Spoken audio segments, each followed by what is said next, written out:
Hola, mucho gusto amigas y amigos que nos sintonizan a través de este espacio de YouTube.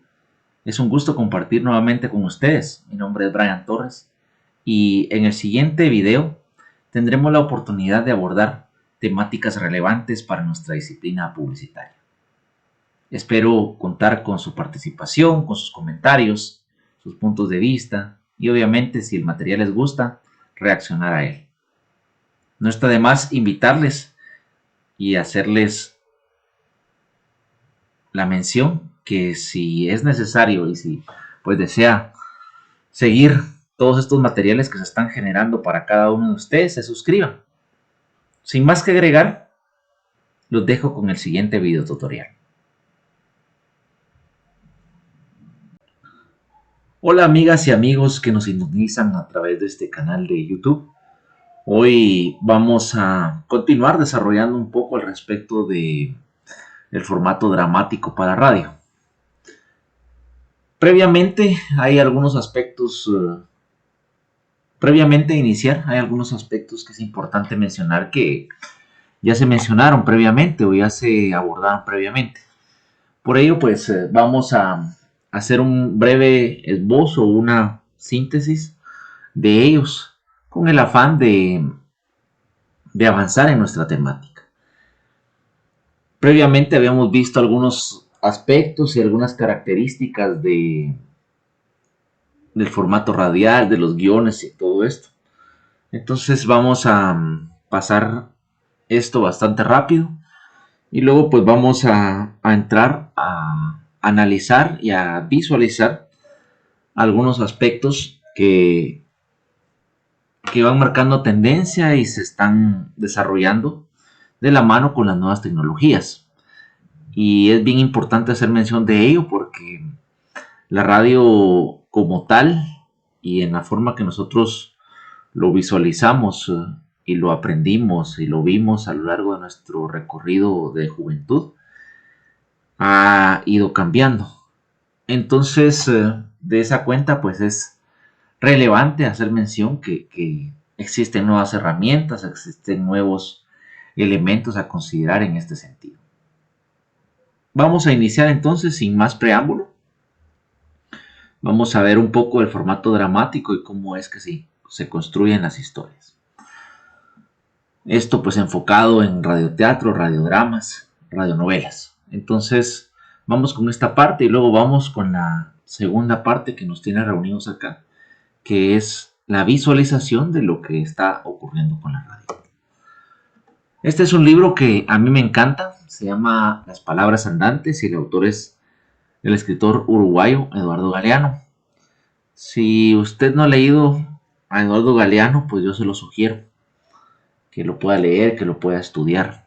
Es un autor muy prolijo del sur del continente americano, uruguayo.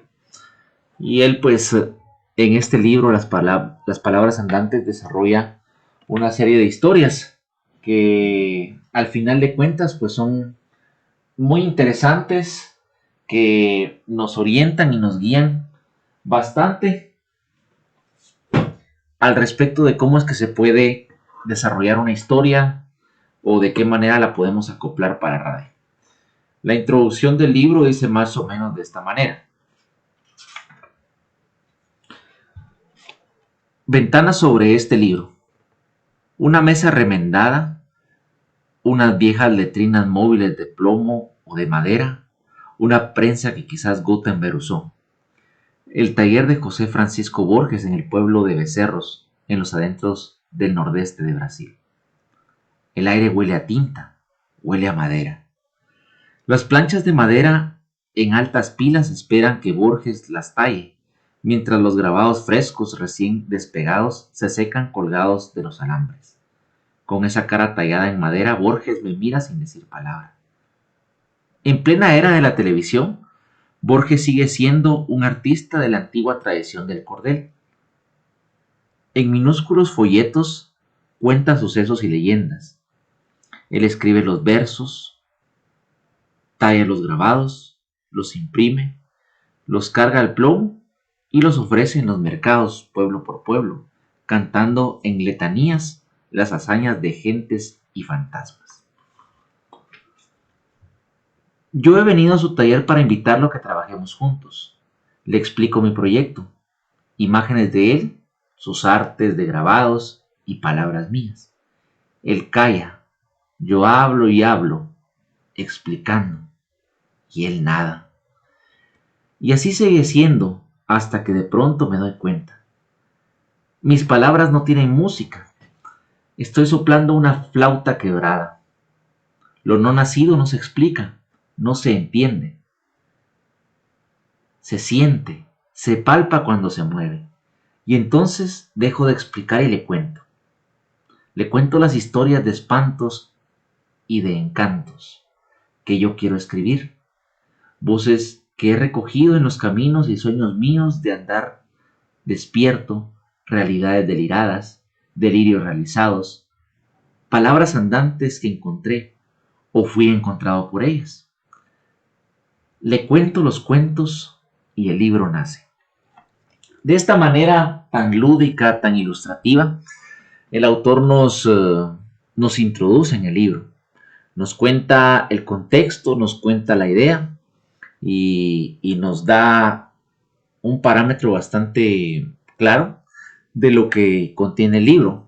Básicamente son historias y relatos de diferentes latitudes del continente americano y también de otras latitudes del planeta.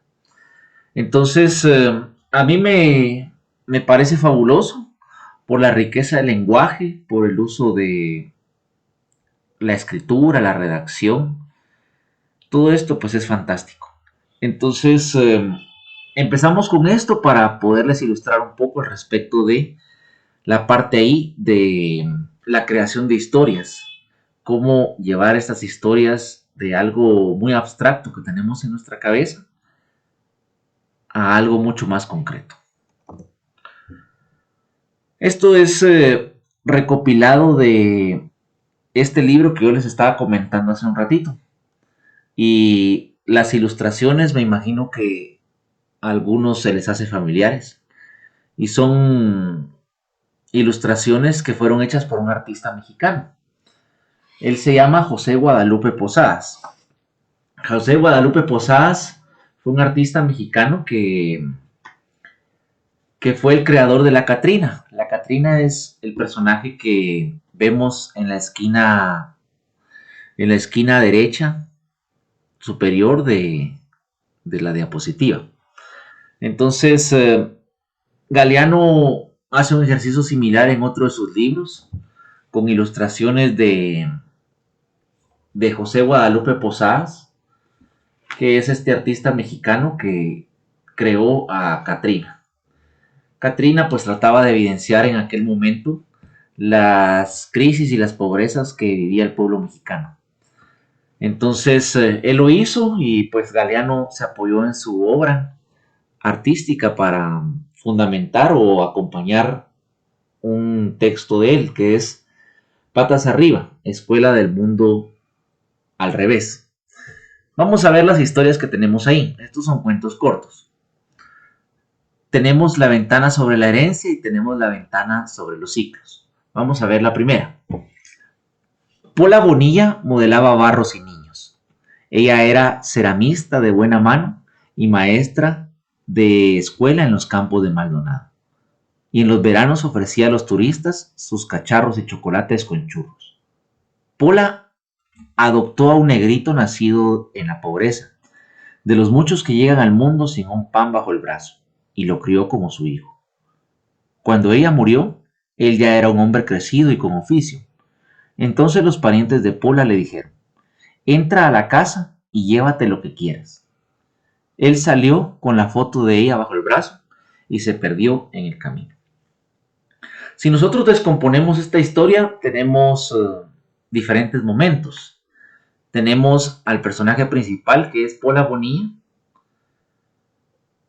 Tenemos la labor que ella realizaba. Esto podría ser como la introducción de la historia. Luego tenemos el hijo adoptivo, que es el negrito que nos cuenta aquí en esta historia. Y nos muestra el final prácticamente, ¿verdad? Cuando ella fallece y él lo único que tomó de la casa de ella fue la fotografía de su mamá. Entonces ahí tenemos los diferentes elementos de una historia. Tenemos el inicio, tenemos la problemática o el nudo y tenemos un desenlace. Triste, pero ahí está. Y luego tenemos otra historia, y esta es historia que me imagino que Eduardo Galeano la vivió en nuestro país, en Guatemala, y la plasmó de esta manera. Y se llama Ventana sobre los ciclos. La gente hecha de maíz hace el maíz. La gente creada de la carne y los colores del maíz cava una cuna para el maíz y lo cubre de buena tierra, y lo limpia de malas hierbas y lo riega, y le habla palabras de lo que quiere. Y cuando el maíz está crecido, la gente de maíz lo muele sobre la piedra, y lo alza, y lo aplaude, y lo acuesta al amor del fuego y se lo come, para que en la gente del maíz siga el maíz caminando sin morir sobre la tierra. Es una historia muy bonita, es una historia que se repite bastante en Guatemala y es bastante claro, ¿verdad? Nos habla del ciclo del maíz y cómo el maíz tiene tanta importancia en esta región del mundo. Tenemos, varias partes en esta historia también, pero aquí nos da un espacio mucho más amplio. Nos da un espacio mucho más amplio para identificar, por ejemplo, el desarrollo de la historia, ¿verdad? Sería bueno, pues aquí nos está dando prácticamente el desarrollo de la historia. Es creatividad nuestra plantear la parte inicial y plantear a lo mejor un desenlace mucho más amplio, porque nos dice que el maíz sigue vivo en las personas. Entonces sería interesante enriquecer esa parte. O podría ser que esto pues alguien diga, no, eso me suena a mí a una introducción. Queda bajo mi responsabilidad desarrollar una problemática o plantear una problemática y el desenlace.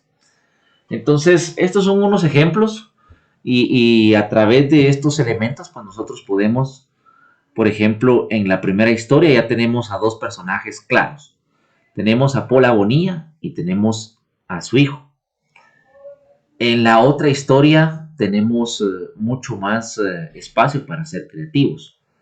Tenemos a las personas que trabajan la tierra, tenemos a las personas que, que se dedican a integrar el maíz en la comida y obviamente pues tenemos finalmente las personas que consumen el maíz como parte de su sustento diario. Entonces hay para bastante ahí.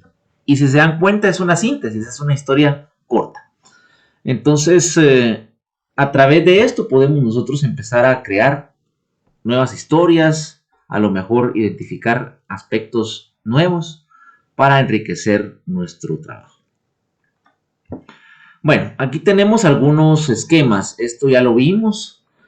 Tenemos cómo nosotros podemos brindar insumos a la historia, la culpa y varios sospechosos, el deseo de a lo mejor algún bien, algo que sea de valor, un peligro tentativo o un misterio que se pueda dar dentro de la historia. Eso es para dar insumos. Y ahí lo tenemos ilustrado. Tenemos la parte del querer, el poder y el deber. Esto ya lo vimos previamente, entonces no nos vamos a extender demasiado aquí. Yo no sé si alguien ya vio esta historia, si no la ha visto, yo se la recomiendo, me parece una producción fantástica de cine independiente mexicano. La ley de Herodes nos muestra las transformaciones que tienen las personas que se desempeñan, no todas obviamente, ¿verdad? Pero nos muestra las transformaciones que tienen las personas al ostentar o al hacer un ejercicio de poder. Entonces, es bien interesante, es una producción independiente mexicana y pues creo que refleja mucho de la cultura de nuestro continente. Entonces tenemos ahí el género dramático, la presentación del conflicto, el enredo o nudo y el desenlace, ¿verdad? Eso también ya se vio y aquí lo vemos dentro de esta historia. Tenemos ahí la historia de ese personaje, que él es el protagonista, nos presenta cómo era su vida previamente, luego nos explica cómo fue su desempeño en la administración pública y finalmente pues nos muestra cómo se transforma para llegar a cargos más importantes, ¿verdad? Entonces esto es bien importante y pues sería bueno que si ustedes no han visto esta película pues la puedan visualizar. Dentro de la parte aquí de el género dramático, nosotros hablamos de los 13 signos del teatro. Y hay factores externos del actor o actriz y factores que tienen relación con, con el actor o actriz. Entonces, aquí tenemos esta parte. Obviamente, la palabra y el tono es sumamente relevante al momento de interpretar un texto, interpretar un papel. Asimismo, es la mímica, los gestos y el movimiento. Esto es también bien importante. Por el hecho que si nosotros no apoyamos o no nos apoyamos en lenguaje no verbal, si no nos apoyamos en gestos, en mímicas, en movimiento, es muy difícil que nuestra voz lo refleje. Esto aplica eminentemente para teatro en un escenario, ¿verdad? O en un lugar especial para hacer teatro, entonces esto no. Esto tampoco aplica, pero en el tema de radioteatro sí aplican los sonidos y la música. Entonces casi que aplica a todos, únicamente pues algunas consideraciones al respecto de apariencia del actor y características del espacio escénico. Porque obviamente pues no en radioteatro no vamos a reflejar la parte ahí de iluminación, decoración y todo este tipo de situaciones, porque solo se utiliza la voz humana. Entonces, es la aplicación de los 13 signos del teatro en el contexto de radioteatro. Pero sí, ya al momento de elaboración de un largometraje se tienen que considerar todos estos elementos. Por el hecho, pues, que ahí sí vemos la apariencia del actor y hay algunos aspectos relevantes con respecto al espacio y al escenario. Esto también ya se vio, el storyline, inicio, nudo y desenlace, eso ya se platicó, vamos a seguir avanzando. Aquí lo tenemos también representado, esto también ya lo vimos. Sería bueno pues que si nosotros vamos a desarrollar una historia, si nosotros tomamos la historia, por ejemplo, de Paul Agonía y la ventana sobre la herencia, podamos hacer un bosquejo similar a este, ¿verdad? Para ir identificando los momentos más relevantes de la historia. Por ejemplo, en el desenlace nosotros pudiéramos establecer que ella está en crisis rumbo a fallecer, ¿verdad? La parte inicial nosotros ya la tenemos identificada, solo nos toca presentar los diferentes enredos que puedan haber dentro de la historia. Algunos elementos propios de la dramatización para radio, el contexto, dónde se va a realizar y qué características tiene la historia, los protagonistas y antagonistas, qué formato y la parte del arco dramático que le llamo. Y ahí tenemos un ejemplo, esto también ya se vio, el tema del libreto para un radioteatro, un radiodrama, se establece de esta forma, ¿verdad? Por el aspecto que a lo mejor es necesario mejorar una interpretación y el director artístico lo establece. Luego tenemos el narrador. El narrador también se utiliza en audiovisual. Es un recurso que es sumamente valioso para audiovisual. También se utiliza para largometrajes.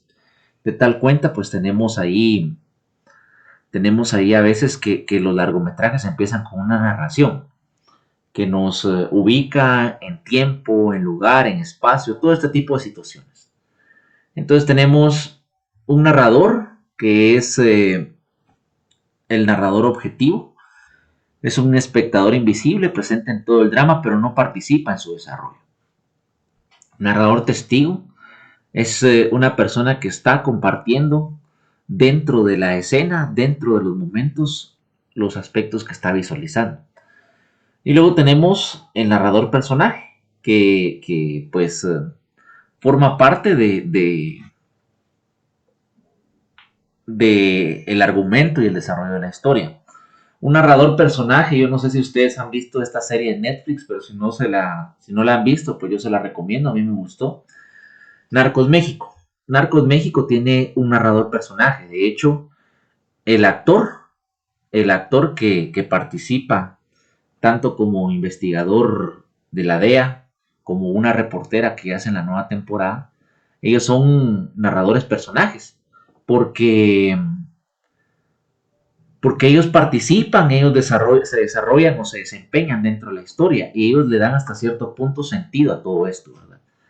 Entonces es bien interesante ahí este recurso y sí se sigue utilizando. Se sigue utilizando para series, se sigue utilizando para largometrajes y está fundamentado en la parte de producción radiofónica. Algunos consejos cuando se practica o se desarrolla un radioteatro es la parte de la lectura de diálogos. La lectura de diálogos no es recomendable por el hecho que le quita fluidez, le quita sentido a la historia. Entonces, por ello es necesario que el que se dedique a escribir guiones, no solo para radio, sino que para televisión también, utilice un lenguaje sencillo que sea comprensible, tanto para el actor o actriz como para el público, ¿verdad? Diálogos confusos. Puede que entren muchos personajes a escena. Así pasa a veces, ¿verdad? También pasa en la vida real. Y más ahora con las videoconferencias famosas. Tenemos una videoconferencia y todos quieren hablar de un solo. Y la verdad, pues ese es un diálogo confuso, no se entiende. Todos hablan de un solo y nadie, uno se termina perdiendo en esos diálogos confusos. Diálogo homogeneizado. No se diseñan perfiles de los personajes y esto es responsabilidad del autor. No todas las personas pues tienen las mismas características, no hay diferencias entre ellos, entonces es un diálogo homogeneizado. Luego tenemos el diálogo acaparado. Hay un sabelotó que lo explica todo, que desarrolla todo y todos los demás confirman, ¿verdad? Esto es malo para el radiodrama o radioteatro. No solo para el radiodrama o radioteatro, sino que también para el formato dramático para televisión. Luego tenemos el diálogo literario. El diálogo literario no tiene fundamento en la realidad, carece de realidad. Luego tenemos los diálogos de relleno. Los personajes están dando vueltas sobre el mismo punto y la historia no avanza, ¿verdad? Entonces se vuelve cansado y la gente pues deja de escuchar el radiodrama. Diálogo seco, no se ambienta lo que se va diciendo. No hay expresiones propias, no hay risa. Entonces es algo seco, no tiene sentido. Nosotros no somos así, las personas no somos así. Entonces eso es lo que llamamos nosotros diálogo seco. Diálogo sin gracia, no hay refranes, no hay humor, no hay jocosidad. Hay diferentes aspectos ahí que le restan relevancia a la historia y pues esto también afecta el desarrollo del radiodrama. ¿Cómo podemos nosotros separar escenas? Esto, si nosotros somos creativos, lo podemos hacer para radio y lo podemos hacer para televisión. Un recurso bastante recurrente es el narrador. El narrador nos va ubicando en diferentes momentos y en diferentes escenas. Luego tenemos las cortinas musicales que nos van moviendo de una situación a otra o de una escena a otra. Efectos. A lo mejor tenemos un diálogo en una ciudad y luego pues empieza un sonido de campo, un sonido de viento, un sonido de aves de corral, de animales de pastoreo. Entonces ya dejamos la ciudad y nos fuimos al campo. Y luego tenemos el desvanecimiento de voces. Esto también se utiliza en cinematografía. Imaginémonos que a lo mejor un niño, hay un niño que es el que empieza la historia. Y a medida que el largometraje va avanzando, el niño obviamente va creciendo. Entonces tenemos, por ejemplo, la etapa del personaje en su niñez. Puede haber un desvanecimiento de voces que tienda a su juventud o adolescencia. Puede haber otro desvanecimiento de voces que nos oriente a ser un adulto, de adolescente a adulto. Y finalmente, pues puede haber un desvanecimiento de voces que nos oriente de un adulto de la tercera, de un adulto a una persona de la tercera edad. Entonces, así es como se da esa mezcla, ¿verdad? Obviamente, si es radio, solo utilizamos las voces. O si es producción radial, solo utilizamos las voces. O si se va a montar un radioteatro, pues solo se van a utilizar las voces. Pero si es cinematografía, obviamente se apoya en imágenes, ¿verdad? O si es un programa, obviamente se apoya en imágenes. Entonces, eso sería desvanecimiento de las voces de una escena para pasar a otra. Bueno, vamos a dejar esta presentación hasta acá. Vamos a continuar posteriormente con algunos aspectos relacionados con la producción radial y los elementos que se pueden utilizar y los insumos que podemos utilizar para producir radio. Entonces vamos a dejar el formato dramático, el género dramático hasta acá. Y en el siguiente audiovisual pues vamos a continuar desarrollando la siguiente temática muy relacionada a la transformación que tiene la radio hoy por hoy. Gracias amigas y amigos por su sintonía. Es un gusto siempre contar con su presencia en este canal de YouTube. Les extiendo la invitación atenta a que si el material fue de su agrado, pues nos sugiera con sus amigos, con sus familiares y las personas que conocen. Espero contar con su presencia y su participación en este espacio en una próxima oportunidad. Hasta la próxima y pues bienvenidos a todos los que nos están escuchando a este canal de YouTube.